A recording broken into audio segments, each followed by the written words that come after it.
They don't make cops like him anymore. He was one of a kind. He still is. Hello and welcome to the final podcast, the last podcast you'll ever listen to. Your final bros are here. It's Brian Hopper LaGrasse and Shane. I'm a cop and I'm also a maniac. Smith. And if you didn't guess it, we're reviewing Maniac Cop. Maniac Cop. Not Maniac or Cop. Maniac Cop. Yes. This movie is super Troma, it's super Lloyd Kaufman, it's super Bruce Campbell, and it's super 80s. Super retro. Again, another movie that I feel just fits perfectly into retro reel. Now, I feel like me and you sometimes really fuck these things up. Yeah. But we nailed this one. Yeah. In partnership with selecting these movies, we nailed this perfectly. Sometimes we do themes and we're like, well, that didn't fit, but here we go. This is like the best you've ever done, because I don't want to take credit for this one, because you actually picked out Retro Reel and you picked out all 5 movies for Retro Reel. I don't think so. I think you picked out no, you picked this one out. You're right. Yeah, I did. Okay, this one I did. Cop. You definitely came up with Demons, and you definitely came up with, don't want to spoil it, Maximum Overdrive. But you definitely came up with Hitcher as well, I believe. Yeah, I think I chose the 4. You definitely chose this one. You're right. This is perfect. And I feel like this is the perfect time to review it, as like Demons is like a really good intro, because that movie just splashes 80s on you like a fucking wave.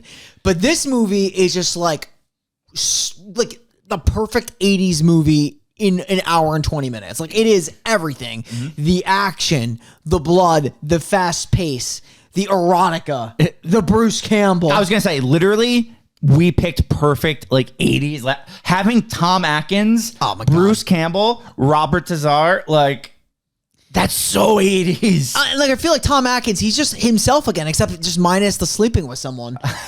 Like, he still is his calm, like, very, very charming self. I love Tom Atkins. He's great. He's so great. He really is. And who doesn't love Bruce Campbell? You have to. Like, if you're a horror fan, you don't like Bruce Campbell, like, you have something wrong with you. Yeah, like, I'm just waiting for the day we finally do Bubba Hotep.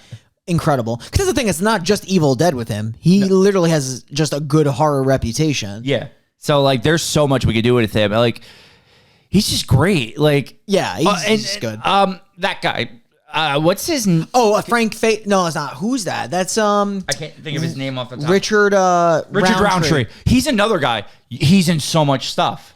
I always get cops confused, because I feel like it's going to be one of two, at least one of two people. Him or Ernie Hudson. I don't know why Ernie Hudson, I see him as a cop. Yeah.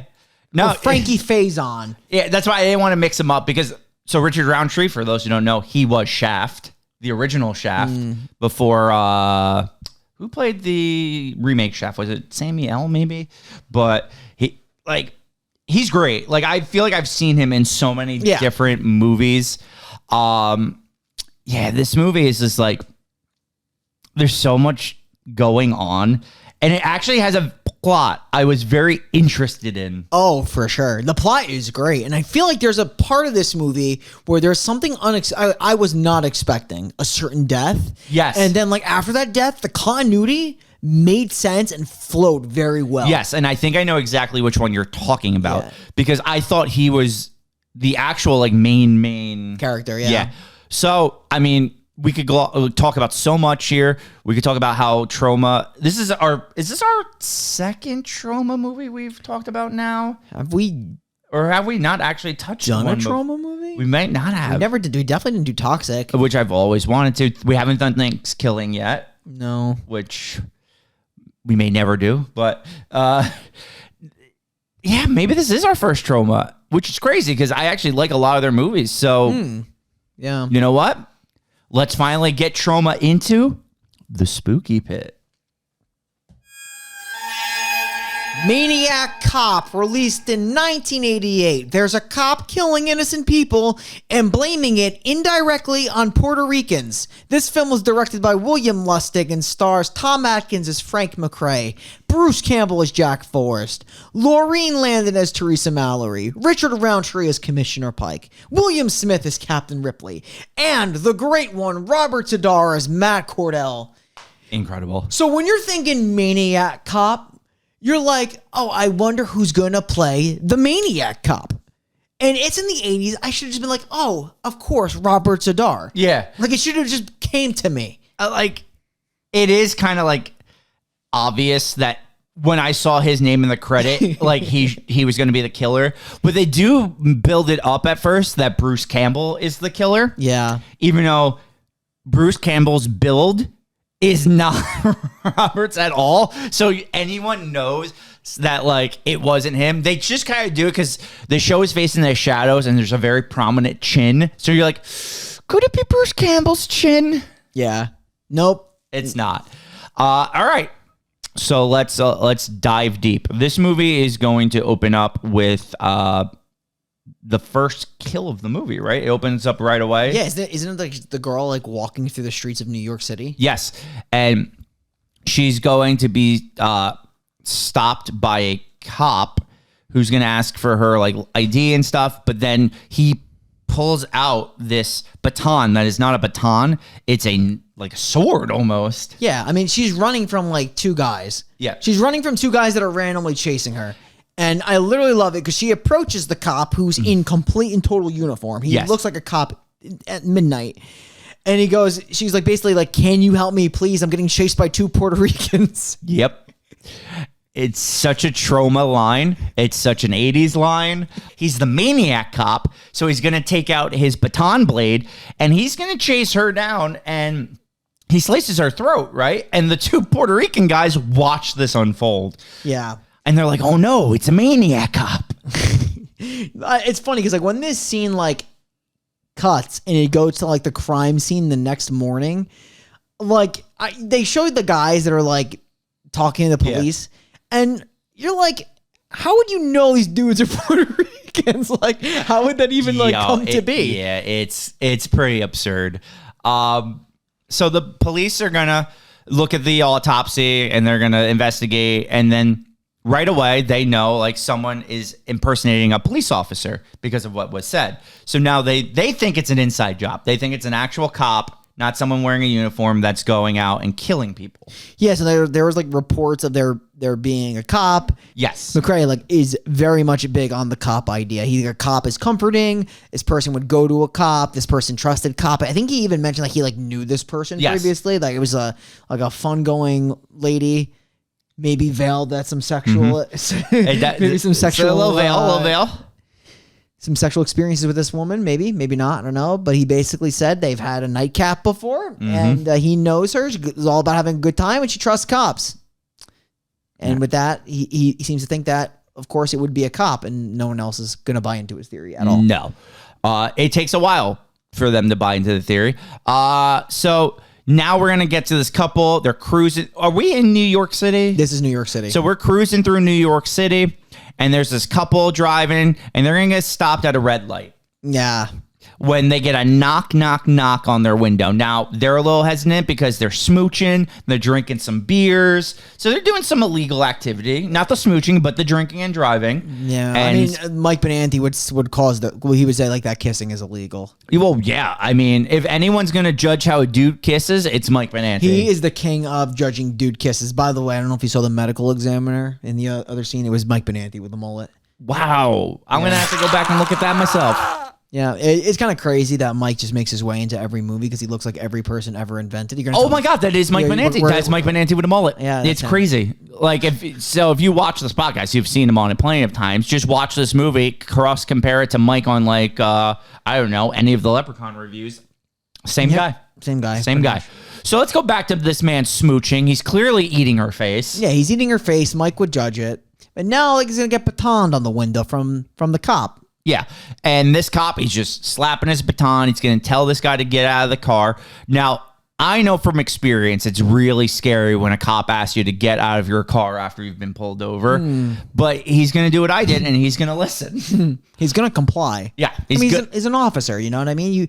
You'd like to think you can trust your police officers. Exactly. And luckily, I was not brutally murdered by the police officer that pulled me over, but this guy is. Yeah, I mean, like the cop is pointing and he's making him do like a drunk test. So he's touching his nose, and then he's going to take out that baton knife and legitimately slash his throat, slash his face, and then chuck him easily onto the windshield. Yes. The blood is going to squirt on the windshield wipers are going. It's a whole scene. She's going to just drive off with him on the windshield. And she's going to report this, that there is a cop killing people on the streets of New York. We have a maniac cop. We have a maniac cop. Maniac cop is here. He's killing. And the thing is, when he brings us to the commissioner, there's a New York like cop pride thing. And you're just like, we can't, it's definitely not a cop. We're not going to have that reputation. Yep. It's got to be another answer for that. But no, McCrae is really big again on the cop theory. Commissioner's not buying it at all. No. He's talking about doing psych evals with all the police officers on the force, basically seeing who has had mental issues in the past, who could be doing this, who is upset. Probably the thing is because there's no real connection besides the fact that these people that he's killing are relatively innocent. Yes. They may have committed, well, the first girl did nothing wrong, and the second people, they were just drinking while driving. That's bad, but I'm gonna say it's not a death sentence. No, it's probably not a death. It is for Matt. Yeah. But Mr. Cordell, but yeah. Yes. So and I love this scene too, Shane, because I love it. He's like, oh, wait, you want to do psych evaluations? How about that one time where your partner was shot on duty and then, or killed on duty, if I'm not mistaken, and then your gun randomly discharged itself when you were like on sabbatical or something. Yeah, that was like a deep, dark storyline out of nowhere. Yeah, and he's like, so like you could be the maniac cop. So we'll go and cut to our next guy. He's packing his car with his suitcase. It looks like he's getting ready to go out of town. He gets insta-cuffed by the maniac cop. This guy's going to start running down the streets. He's going to do that thing, that New York thing, where you ask everyone for help and no one helps you because it's New York. No one cares about you in New York City. Yes. That's the thing. I mean, like I work there all the time. You've been to New York City. Yeah. We've all been to New York City. Nobody likes you and nobody cares about you. No, because New York, as everyone knows, is a cesspool. It's a cesspool. Crime has risen in New York as of recent, and it was definitely in the 80s. I mean, the people that you could trust at the time are the police, and you're going to the police, and he is killing at night. Yes. So like that would be my first call out, like the fact that like I probably would not trust police at night at this time. No, not in the 80s. I do think McCrae takes some dangerous approaches with this case, if I'm being honest. A little bit. Yeah, so this guy's kill is awesome. He's going to have his head shoved into cement. The cement face smush? Yeah, we're calling it the cement face smush, and he's just going to be found the next morning cemented. Yeah, I mean, I like the fact that they have to jackhammer the sidewalk to get him out because he's cemented. Yeah, his death has been cemented into this movie. Nice. The thing is, dude, it's kind of crazy because, like, how has that cement not dried yet? Oh, I have to assume then that cement has been like probably a couple hours before it's still wet. Yeah. And he murdered him, left him there, right? Like, because obviously he would have just moved. I assume he drowned him in the cement. Or he drowned him in the cement. And then from the suffocation, he just sat there, obviously, because he's dead, and then it just hardened around him. What a kill. Imagine getting drowned in cement. Just sounds horrific. We're just, so. What a maniac. This retro reel is just bringing in horrific kills. Yeah. True. Every movie we've done so far has had a very memorable, horrific kill. That's true. All true. So, retro reel. Let's get down to brass tacks. The people are scared. Brass. Yes. The people are scared. So when people are getting pulled over, you know what they're doing now? They're shooting police officers. So here's the thing. This is, in my opinion, a huge McCrae mistake. Yeah. He wants to leak the story to protect the people. So he goes to a reporter he trusts and gives them a special from a source within the NYPD that's saying it is a cop that's committing these murders. Yes. Here's the thing. I feel like they omit the fact that all the murders were committed at night. Mm-hmm. And other specific details in this special report. But the problem is, did he not anticipate the fact that now everybody would be retaliatory towards the police. Yes, if anyone's getting pulled over by a cop, they're going to be scared it's the maniac cop. So, like, I agree with McRae and, like, profiling this as a cop. I do not agree with that decision to leak that story. No, because literally the next day, a woman gets pulled over by a cop. She shoots an actual cop in the head. So now the civilians are shooting cops, and we have a whole bunch of issues going on. And I almost don't blame the woman because she's scared. Like, yeah, it's a scary situation. She's terrified. She doesn't know what to do. Of course, now with all the crime that's apparently happening, killing innocent people in this movie, she had a gun in her purse. Yeah. So now let's cut to Bruce Campbell's character, Jack. Let's get some Jack? Yeah, Jack Forrest, Yeah. aka Mr. Infidelity. Yes. So Jack, he's clearly having marital issues with his wife. He goes out late at night to do the beat. Do the beat. She's like, I get nightmares of you just like beating me. Yes. And he's like, oh, well, that's weird. We got to work on that. Is counseling not helping? And clearly it's not, because okay, we just met this guy, but he doesn't really talk here like a wife beater. He doesn't act like a wife beater. He's not aggressive towards her. He's more so distant to her. He's distant. This feels like a cop relationship. The guy that's just pulling hard shifts. His shifts are at night, or technically probably not, but he's saying that they're probably night and day, and that's why they're like, she's like upset. They've done some counseling, and I think all you need to know is that this relationship is about as dead as disco. Yeah. No, there's nothing right with this relationship. So he's going to walk out. She's instantly going to get a phone call, and the call is going to be like, your husband's the killer or the maniac cop. And she's going to take that information and follow him, which seems very dangerous. I guess she wants to see if the nightmares that she's getting are true and he's really the maniac cop. Yeah. So she's going to follow him. She's going to find that Jack has been cheating on her with a fellow police officer. They've just been smooching in a hotel room, a sleazy New York hotel room. A cockroach motel in the Big Apple. Yeah. Some would call this the Foxtrot Hotel. And Oh my God. she's going to pull a gun on them. She's like, I need you gone. I need you out of my life. And I'm leaving here. Yeah, in her trench coat. Which you'd think this is going to be the last time she'd ever want to be in this hotel room, but it's not going to be the last time she's in this hotel room. No, because this is I'm assuming the stunning moment you were talking about where she walks out and gets murdered instantly. It's not, but I was shocked by this.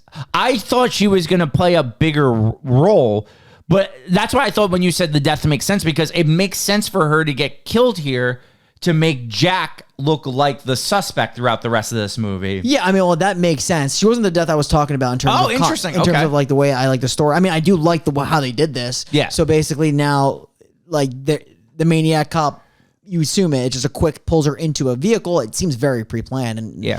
basically when the maid goes in, she sees the dead Jack Forrest's wife is just dead in the hotel room. Yeah, because so the way I was thinking the story was going to go originally, because I had never seen this movie, is that they were going to leave her alive, that she was going to keep throwing suspicion on Jack. But it makes sense that she got killed to ultimately make Jack the number one suspect. Yeah, he's like, he is the prototypical number one suspect that out of a meeting that they're having with the entire police force in this precinct gets pulled out by the captain, and or is he the chief? It might be the chief. He's the I think he's the captain. It's Captain Ripley. Because the chief/commissioner is played by Robert Roundtree. I didn't know the commissioner and the chief were the same, but I guess I think that's they are in this. He is the captain, though. Yeah. It said Captain Ripley. So, yeah, he's basically going to say, like, how's it going on? How's your personal life, dude? Yeah. And he goes, why are you asking me about my personal life? And Captain Ripley's basically like, oh, I am interested in your personal life ever since your wife showed up murdered in a hotel room this morning. So fucked up to say to someone. Yeah. I get that they think he's a suspect, but if he's not a suspect, you come off like such an asshole to tell a man his wife is dead that way. He's like from ear to ear, like, and it's pretty brutal. Like, this guy's a complete and total cocksucker. Yeah, because like, what if he didn't do it? Which he didn't. Like, you just told a man his wife died in the most brutal way possible. The only thing I could think of is that they got themselves a hunch. Yeah, oh, well, they were sold. Like, the only person who thought this man was innocent was his lawyer and Tom Atkins. I don't even know if the lawyer thought he was innocent, to be honest with you. I was going to say Atkins. Like, you're probably right because the lawyer's going to go with you whether you're innocent or guilty, right? But I think because the lawyer tells him, like, if you have like an alibi, we need it. I think when he tells him, I do have an alibi, I just don't want to out this person yet. He goes, you're having these blackouts. Maybe you don't remember committing these murders. It's true. It is kind of sick. But they do. So he doesn't use her yet, but the detective, obviously, that he slept with the night before, will be his alibi here. But then we cut to McCrary and what is the captain's name? Ridley? Ripley. And they're talking in a bar, and he's like, it's not this guy. Like, I'm telling you, it's not him. It's got to be someone else. Yeah. He's basically saying it's like it's another cop. Like, it just doesn't fit. And this is when he does go into the jail cell with him in it. Mm-hmm. And he wants to have a conversation. He's like, look, dude, like I know it's not you. It doesn't fit the profile I'm building. And this is where Jack Forrest does share. He's like, look, I actually do have an alibi, but I don't want to out her. So can you like talk to her yourself? If we can't solve this like by end of the week, I'm gonna give you my alibi. But he does give him, like you said, like her name. He goes, she beats me and at the range all the time. He goes, it's another cop. And he's like, yeah, it's Officer Mallory. Yeah. Which then she's doing a beat downtown, right? She's walking a beat. Yeah, she is like literally walking a beat. She's posing as a hot prost, and she's going to get cornered by the killer here. And so this is the interesting part about this movie, that I thought it wasn't a ghost, but now I'm not so sure, because her and Tom Atkins, because Tom Atkins is going to show up and save her, are going to unload about 17, 18 shots on this guy. Yeah, I 100% thought this was a demonic cop. I 100% thought it was supernatural. It is confirmed in this moment. Because he gets shot, eats shots to the gut from very close range, even with a bulletproof vest. She says she hit him twice in the head. Oh, yeah, that's right. Hit him in the head twice. Because she's like, a bulletproof vest wouldn't have stopped the two shots I hit him in the head. Yeah. And this is when I know we are dealing with a supernatural being here. This man ain't right. Yeah, I love how she presents like I'm Officer Mallory. The badge is completely upside down. Yeah, he does get his mitts on her. He's so big. He's a hulking man. He's a mammoth of a person. So the two of them, once they're saved, they go to a diner. They talk it out. They're like, look, I need you to go to my apartment. I want you to be safe. Do you think it's interesting how he was looking for her already based on what he said, and he just happened to be there right place, right time? I know. Yeah, so they're gonna talk it out, and basically to lay low, he's going to have her, because now the maniac cop knows that she got away. He's gonna go after her probably. Mm-hmm. And with Jack being set up as the prime suspect by the maniac cop, needs her to lay low. Yeah. How can the maniac cop know to set up Jack Forrest? Yes. Like he purposely planned for Jack Forrest to take the fall here. Yes. Okay. So he starts to piece it together that the woman that was calling Jack's wife and that all this was going on is a woman that works in almost, I believe, the records department of it. She has like a leg brace on. Dude, yeah, I mean, I'll be honest with you, it's just good cop work. It is. It's a hunch. He runs with it, and he's right. Yeah. Because you're always right when you follow a hunch. That's true. Even when you're wrong, dead wrong, you have a hunch to follow, and you're actually correct. You're right. Yeah. So he's going to, like, search her desk. He's going to start figuring things out, and she's going to come and confront him. Yeah, she's got, like, a walking cane, and she's the only person that looks like she works in this room, at least to what we know. I also feel like I've seen her in something before. Yeah, she looks familiar. I think from the context of this movie, she's been at this police force a long time doing this. Yes. I'm going to look. Do you remember what her name is in this? Because I actually really want to look her up. I can pull it up. I have the page up. I got you. Oh, yeah, true. Why do we have a producer for? Yeah, Matt, look up who she is and give me some notable movies for her while we talk about this. Because I really feel like I've seen her Which character again? She is, her name is... That's why I can't remember. Sally Noland. There you go. Look her up and see what other movies she's been in. Yeah, so they talk, and he's like, kind of figures out that she's working for the maniac cop in this moment. Yeah. Yeah. Because he tails her after this conversation. Yeah, because she's like kind of sketch with the answers. She's like, Yeah. the computers are not working right. You have to like do like a manual like entry and like I'll look for your record. So he's like, yeah, that's totally fine. He's like, I just want to get to know you better. Maybe we can go out and get a beer. And she's like, okay, maybe sometime we can all go out and get a beer together. Yeah. Like, I like that. He's building rapport. He is. Tom Atkins, he's such a good cop. all I've about seen him in rapport. Halloween 3. He's a great cop. He is a great cop. He does have. He's good with the ladies. He's great with the ladies. He's a schmoozer. Yeah, he's a warm presence. Yeah. But she's on to him. He definitely is. Yeah. Definitely. Which is She's why like, he she knows has something. to go to the maniac cop to warn him about what's going on. Exactly. So you got something for us, Matt? I do. Sheree North. She was in Seinfeld for 2 episodes. Okay, that's not going to be where I know her from. Freddy's Nightmares for 1 episode. It's a TV show, which I didn't watch. Okay. Maybe she just has a face. she could be like a TV show person. Yeah, maybe It she looks like she is. I mean, a movie called Defenseless. Susan's Plan. No, damn. I guess she just has a face And that's that like an episode of Step by Step, 3 episodes of Everwood. one episode of Saved by the Bell. Matlock, Magnum PI. Like, she's in a lot of TV Yeah, shows. no, but okay. look I for just it. actually don't know her. Damn. What a letdown.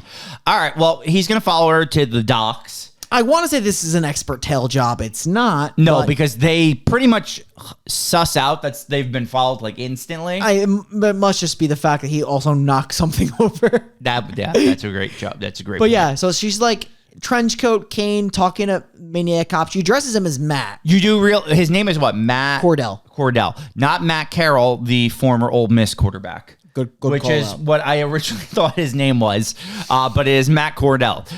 So now that McCreary has this information on him, he's going to look up the history. And this is where we find out this is an elaborate inside job. Oh yeah. Get me Alex Jones on the phone. There is stuff going down. There is bribery. There's putting cops away. There's inside prison kills. The frogs are gay. Frogs it's are going gay. down. It's got political real fast, and this is the truth. Matt Cordell is fueled by revenge. Yes, because he was set up, right, to take Yes. the fall for something the chief and the mayor had done. It was like some like they made like some kind of like he was involved in like some bombing of a Yeah. factory or It something. had nothing to do with it. And he was a hero cop. Exactly. He was a lauded police officer. Everybody in the precinct says high things about him, high praise Yeah. for Matt Cordell. Who is dead. Yes. Very dead. So we could talk about, I don't think the flashback happens just yet, but this is actually just a good time to talk about the flashback. So we're going to see the flashback of Matt Cordell in prison. He's just huge. He's getting booed. He's getting hissed at. And he's going to be in the showers. I thought we were going to see Dong. I thought we were going to see that giant fucking mammoth swinging around in the showers. I'm surprised that wasn't actually hitting them. I know. Instead of like his fists. Yes. But It was Robert Sedong. Just slapping bitches. that was a really good one. So, yeah, we're going to see what happens is that he got attacked in the shower. Oh, it does happen actually right at this moment. Okay, so I was off a little, but he gets, shower jumped. There's shanks, there's prison shivs. He's such a hulking man. He actually fends them off for quite some time. Like, he's smashing heads into walls. Yeah, he probably gave some guys brain damage. Like he literally just thrust them into the wall. Yeah. Like, into literally the shower wall. But they're gonna Some guy stabs him in Yeah, the they back. start stabbing him in the back. They start cutting his face up. They cut his hands, and this is why he's gonna have these serious scars on his face. Yeah. Yeah, he's cut up pretty bad. I mean, they just keep slashing him when he's on the ground. Do you know the amount of smoke they had to pump into this shower scene to prevent from everybody seeing his massive dong? That's what I'm saying. Like, I thought it was gonna happen, but there is just so much like smog in this shower. These are the hottest showers of all time. The steam is everywhere. This is like a West Coast style shower, smog level in Yeah. here. If you shower in San Francisco, this is what it looks like. This is it, folks. He's going to be pronounced dead at the scene. However, we're going to get some juicy little details later that prove this wrong. So, Oh shit! You know what's actually interesting? Sorry to cut you off here. Do you remember when the Captain Ripley said that like the wife was cut from like yeah. he was cut like that? Yes, in he the was. same manner, like Yeah. ear to ear. You honestly deserve that. My cat just fell. She was trying to save Tom Atkins from the next scene. So Tom Atkins, now that he's researching this in the police station, is going to get assaulted by the woman with the cane and the leg brace. Yeah, because he sees she has the files. Yes. like she knows he knows. Yeah, so she's going to attack him, and the cat was trying to stop this attack, but fell off of the TV stand. She freaks out because she's like, now that you know, and now that you're on to him, like I'm literally, he's got no use for me anymore. Like I can't conceal this. I can't share records. You're gonna exonerate the other guy. Like I'm no good to him anymore. Yes. She keeps saying that.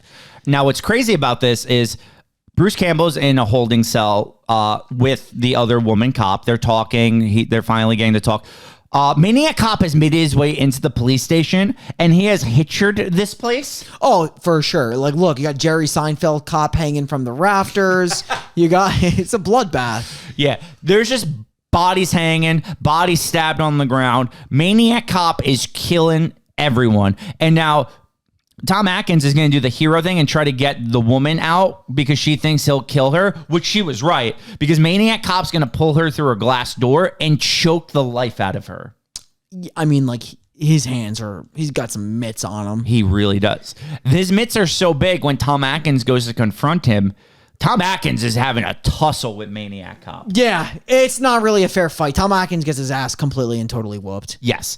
So she's going to go and like, the girl that was with Jack is going to see all this mayhem everywhere, and she's going to go down to the car. And when she's down getting the car ready, is this now the moment then you were talking about? Tom Atkins is going to get thrown out of the window and murdered. Just short of an hour into the movie, who Yeah. I was thinking was the main character, who probably still is the main character, but like the main focus of this movie, the main cop, is fucking dead. Yeah. Like that I did not see coming. No.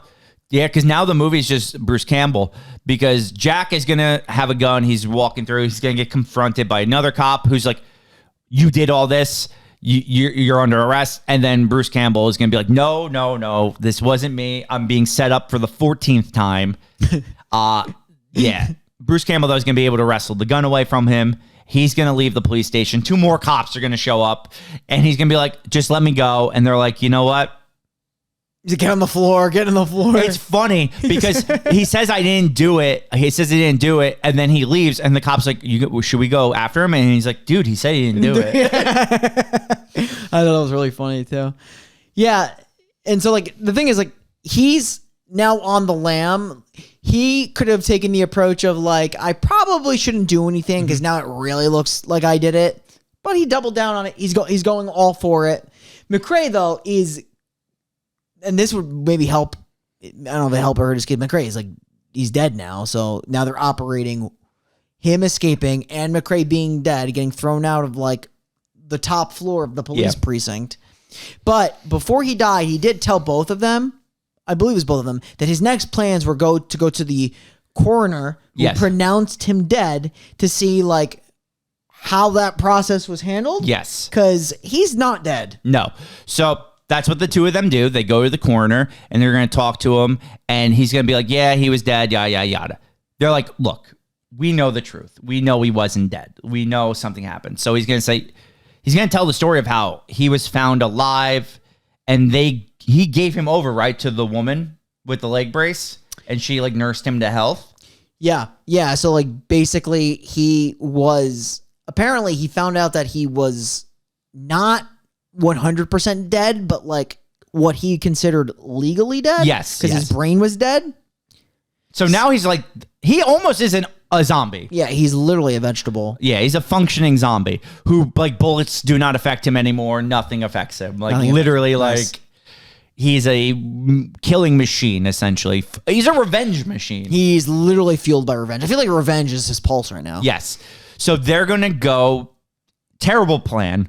They're going to go to the New York City parade to warn the mayor and the commissioner. It's St. Patrick's Day. It's the St. Patty's Day parade. Yeah. And believe it or not, with all of the threats and protesting that's going on about innocents dying and maniac cops, the parade is still going strong. You know what other movie does that? Thanksgiving. Does it really? Yeah. We'll get to that one.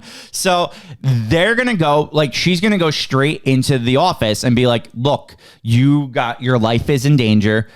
And they're like, you're an accomplice to murder. You just walked into the mayor's office. You're under arrest. Yeah. And they don't listen to her. And I get both sides because, like, it is crazy to think that this man has come back from the dead to seek revenge on them. But at the same time, I wouldn't completely not buy it. Yeah. Because it's always comes down to one of those things. Look, yeah, you're looking at the real route. This guy is a real person, probably did. But, like, the murders are so crazy. And, like, it's so crazy to think that one man could have done all of this. Yeah. No, I totally agree. They're not ritualistic or, like, super methodical. They're fucking nasty. Like, he is ripping out throats with that baton knife. Yes. And, like, you look at this guy, Jack, and you're like, I don't think he could have done it. I don't think he's the manpower to do this. Exactly. Like, you need a hulking man to be hanging these cops up from their necks and the blood pouring down and do all that in such a short amount of time. With her, she's not lifting anything. No, I mean, she can defend herself, but she ain't lifting shit. Yeah. And during the parade, she does go to talk to the commissioner. Yeah. She does go to talk to the captain and basically like, listen, it's Matt Cordell. They're like, bitch, make me some fries. Yeah. They literally send in another cop. They're like, sit with her, arrest her, we're leaving. As soon as they leave, they get fucking murdered. Yeah. Instantly. Walk the beat downtown. Yeah. You're right. The second they leave to have a quick powwow in the next room, they're literally, Robert Zadar is there, Matt Cordell's there. He just slashes them both up ruthlessly. You don't really see it, but you see the shadows. And this is the thing. Now you think, okay, the revenge is done. He's gotten their revenge. It's actually, he just is a murdering machine. He needs to kill everyone. Yeah. It's down with the police force. Is it just like it's like now that he revenge is complete, but he is killing people that are not totally. It's almost like he's got involved? to tie up the loose ends now by killing Jack and the girl he's been with. I wonder if this was like his intent from the start to like frame another cop so he can continue to go, or was he just like, I'm killing anybody and everybody from the get-go while still planning this because the system screwed me, so now I'm literally killing the taxpayers, the politicians, anybody. Yeah, that's the thing, because since he's killing kind of like innocent people at the beginning of the movie, I think he truly is just killing anyone he sees. Yeah. Like wrongdoers. So technically, when you think about it, like that couple was drinking. So now instead of arresting, he just kills. Like anything wrong he sees, he kills. Yeah.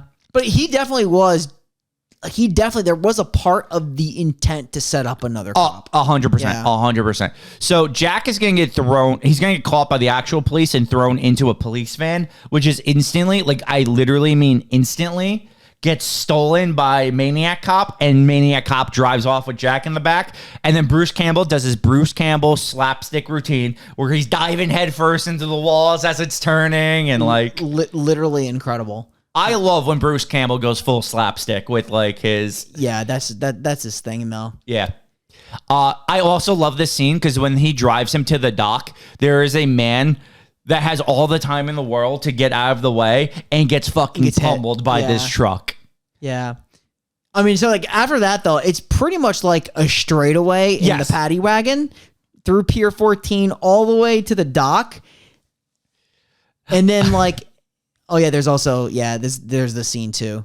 I forgot about this scene. Where they like have the little scuffle in the dock. So yeah, this is before they go for the straightaway because they do a little fight. This is where, you get his face in like full facial here, and it's all fucked up and scarred. I love that how he just tosses Campbell into the girl with a shotgun. So they're gonna he's gonna pick up the shotgun. They're gonna knock it out of his hand. He's not gonna be able to. I think Bruce Campbell kicks it. Yeah, he does. He kicks it out of his hand. Yeah, he just grins his teeth. Yeah, because he shoots the other cop first that was there. Then he's able to kick it out. It's such a good kick. he's a great cop, dude. He even like being this brain dead, he has a perfect shot because that other cop completely missed his hulking body. Yeah, but he's a one shot. I mean, he'd have a shotgun, but So he's going to try to escape, but Bruce Campbell's going to grab onto it. They're going to have the straightaway drive is Straightaway, insane. yeah. He's going to get pulled. Literally, he There's gets a- impaled by a pole. There's a pole on the dock. He's going to fly off of the dock. And then the second you cuts to all, this also was a great real stunt done by whoever did Dude, that stunt. I was thinking the same things. I'm looking where a car lands right next Next to him. It is such, because that looks like that didn't look like a dummy. No. That looked like an actual stunt. And whoever did that stunt, props to you. That was freaking awesome. It's funny that you bring that up because I was actually, when I was watching this, I was actually thinking that if you're doing this, theoretically, it's probably not going to fall on top of you based on the timing, but man, it's right next to him. Yeah, you can mess up. Like if you don't let go at the right time or something, like that's an awesome stunt. You're dead. Like Yeah. that thing falls on top of you. You're dead, are 100%. dead. I don't know if you're dying by impact or you're dying by drowning. You probably break it probably crushes your ribs and you can't swim up. That's why it's a brutal death because like it could crush you or it could hit your brain and then you're just gonna like Drown. because It's terrifying. you're impacted so bad. But a very obvious ending happens where they pull the paddy wagon up, and of course, Maniac Cop is nowhere to be found. And they pan down to the bottom of the dock, and you just see the hand rising from the water as the movie ends. Yeah, and it sets it up nicely for Maniac Cop 2. The 2 Maniac years. ending. I just realized there's a third one. Oh yeah, we're in for it. Zadar's not in all these, is he? I don't think so. I will say this: we I'll give have it a check. we have a huge tendency to say we want to finish series and just start more. Yeah, we'll never be done. So No. it's just gonna always continue. Yeah. But we could try to wrap some up so we could start some new ones. Yeah, that's what Secret Septembers are for, right? Yeah, literally. That is why the month is designed so we can finish the series that we start. Sequel September is one gimmick month that will never go away because it's at least a good chance to get through some sequels. Actually, this Sequel September, I will say, we're wrapping up some sequels to just get more thrown in our face because I don't know if you know this, Bri, but I will reveal. Obviously, the Sequel September, we are doing Final Destination 5. It's actually been one of the biggest staples of Sequel September. Final Destination Bloodlines currently being made. I know, I saw that. Doesn't Saw that. end. Pre-production. We thought we were finishing a series. They're like, here's a sixth. Is it in production or pre-production? It's actually currently in production, I believe. wow. I believe they're starting filming on it soon. So Crazy. yeah, To confirm, Robert Zarr is in all 3. let's go. He's I love He's it. Matt Cordell in all 3? Crazy. Yes. Okay, so it is a lock that we will do those movies then because When did the third one come out? That 'Cause is this movie came out like 2 years after Hard Ticket, I think. I think Hard Ticket 1992. the year before Pocket Ninjas. yeah, That's Maniac Cop 3. Okay, so- check Maniac Cop 2. Right yes, now. because It was 90. I saw it. okay, so they will not fall into retro reel movies. They will have to Nope. move into just Sequel September or just when we randomly decide let's do a sequel. Well, let's just do Maniac Cop 2. So this movie, I didn't realize they'd go the route of like sequels. I probably feel like probably is not necessary. Definitely not. This was a nice, tight film. It didn't need more. I don't think people need to see like a crazy psychotic cop 2. I think the first one would have been fine, even if he gets away. Yeah, because it did its story. Like he got his revenge, and he's a maniac He's a cop. I maniac. didn't need more than that. Yeah, like he's gonna keep killing. Like, is it like a total clean like wrap up? Probably not, because like I said, he escapes and he's Yeah. gonna keep killing. But you know what he is. Yeah, so it's like you don't need a sequel of that. I won't judge it until I watch it. The sequels could be very good, but I just after seeing the first, it's a movie where I don't think it needed a second. Probably because the story in this movie is actually solid. So That's like, what I'm saying, yeah. There's no way. I mean, you never know, but like, how is that story gonna top this one? Like, from a sequel standpoint, like, what could they do to top this story? I'm very curious to see. So I'll go into my review. I love this movie. For a first watch, I thought it was great. I'm gonna say it was a 7 out of 10. It's just, again, like I keep saying it now for a third review in a row, but man, like retro reel, it's just like Bruce Campbell, Troma, Robert Cesar, New York City in the 80s, like the music cues, just the hype, Tom Atkins mustache, like it just screams retro, and it's like what like that time period was about. Like it might not have the flashing lights and colors of some other 80s movies, but it just has that almost grindhouse 80s feel to it. And oh, it's so good. It's so well acted and interesting. It's got a good plot.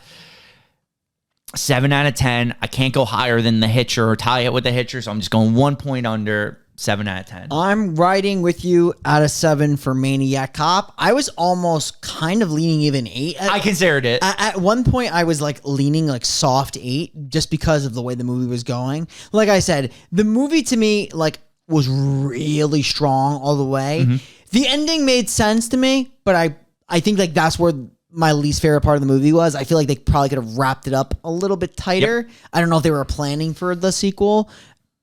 But like I just think that, you know, the showdown wasn't like as glamorous. I will admit the stunt was really cool. Yeah. But in any case, I just thought the movie was like really enjoyable to watch. What I was referring to earlier was the continuity of when McCrae dies and his story of like looking into the crime, like into like getting information from the coroner and then picking up like right there. I feel like they never missed a beat and it really overlapped the story well. I agree with that. It was like a transition of like screen time, but it transitioned seamlessly. Yes. And didn't really change the trajectory of the movie. Yeah, no, I completely agree. Like 7 out of 10. It was like everything flowed well. And that's a very important part for a movie like this is the flow of it. And it was great. And now we'll flow seamlessly into Necronomicon talk, where I think there's 2 nominees and I don't know which one I want to go with. Tom Atkins, because of the suddenness of him actually getting thrown out of the window. Actually, there's 3. So the wife's death being such a catalyst to Jack's story, I feel like is very important. And also her actually ending up in the hotel they was in and everything. Or truly just that cement kill is so cool and awesome. Yeah. I feel like those are the 3 notables. And I don't know if you have another one you were thinking or if those 3 were like... Yeah, I mean, dude, there's a lot. There is. Since Robert Zadar technically doesn't die. It can't include him. I would say, I mean, I like McCrae. Okay. Out of the window, only because of the shocking piece of it. But like in terms of like the brutal kills, Cement's really creative. I also really like the one where they slash the boyfriend and they throw him into the windshield. That's a good one too. That's what I'm saying. There's a lot going on in this movie. There's a lot of good kills, man. There's a lot of good kills. If I had to go with one, I just think the impact and the shock value. The wife too. Yeah, I'm gonna go with McCrae for me. Okay, so I'm gonna agree with you with McCrae because if you had picked either the wife or McCrae, I was going to agree with either because I think they're both so impactful to the story and just they were actually really good kills. So yeah, let's do McCrae. So McCrae, you're what every cop in the 80s should have aspired to be. Nice hair, great mustache, always went with your hunch. You had it all. You were sleeping around probably because, you know, he mentioned that one girl at the beginning. It was hinted at. I've seen you in Halloween 3. I know what you can do. It's time that we put you in the Necronomicon because I don't think I've ever put a cop who follows his hunch into the Necronomicon because they normally survive. Yeah. So we finally have someone who could be in the Necronomicon following his hunch, solving the various murders that have happened inside of the Necronomicon since we put all these people in there. Very nice, Shane. Thank you. So McCrae, welcome to the Necronomicon. Because I've decided that the world of the Necronomicon, all these people, they just live in there together. Yeah, this is just like some like alternate like 17th dimension. Yes. That they just hang out in. Yes. Everything and is they in just there. Necronomicon each other. There's just like murder and just nefarious activity happening in our Necronomicon. There's a lot of shit in that Necronomicon. Like if we were to peel back the layers of what is. I wouldn't want to go in there. I would not want to go in there. No. But you know where I want to go, Brian? Where? To a truck stop. Oh, do you, Shane? Yeah. Interesting. If you heard that, if you listen to this, you already know what we're reviewing. Yeah. Oh yeah. I kind of spoiled it, but at least I didn't spoil the finale. Sure. But next week we are doing Maximum Overdrive. Get your Coke. Get your Stephen King books out. This was inspired by Trucks, the book Trucks or Story Trucks, I believe so. something like that. All I know is Stephen King directed this movie. Yes, I think he wrote and directed it. Yeah. If I'm not mistaken. Well, it's It his is got bullies, a preacher with a bad attitude. Dude, this has got Stephen King written all the fuck over it. Yeah. Like, from the crazy characters, the crazy psychotic Stephen King over the top characters, to a just truly even crazier ending. Yeah. And wrap up. By Jesus Christ, I'll kill you. It's got Stephen King flair. Yeah. But again, it fits perfectly into retro reel. It's Very excited for it. It is beautiful. I cannot wait Yeah. for this movie. Me neither. It'll be a lot of fun next week. So So, yeah, without further ado, we are the final podcast Yeah, we are. signing off. And we will see you next week when we figure out the exact velocity a vending machine needs to shoot out a soda to kill a small child. yeah, it just pumps out fucking soders. www.thefinalpodcast.com for all the content. YouTube's up on there as well. Give us a subscribe, please. We're so close to 100. Yeah, we're slow on the YouTube. We're definitely more of the audio podcast, but you can find everything on there however you prefer to listen or watch. It's all on www.thefinalpodcast.com. New episodes every Monday of this show. And if you're interested in a more low-budget variety, action, family, horror, all different types of low budget, we don't discriminate on that show. It's the Bogart show. It's the Shanghai show. the B show. That's on Fridays with Mike G. We'll see you next week.